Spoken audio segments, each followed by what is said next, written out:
Yan mga loads, natapos na talaga ang aming kinakargahan sa wakas. Ayan kalaki ang aming karga mga loads. Ayan o.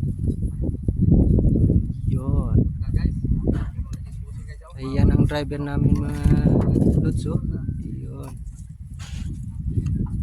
Ayan mga loads o, ang aming karga. Ayan. Ayan mga loads. Mainit na talaga. Alas 10 na mga loads. Yan o. Yan. Yan. Si Bro Wilson ang naglilinis mga loads. Yan o. Yan. Tumulan kasi kahapon dito kaya ngayon namin tinapos pagkarga mga loads. Yan.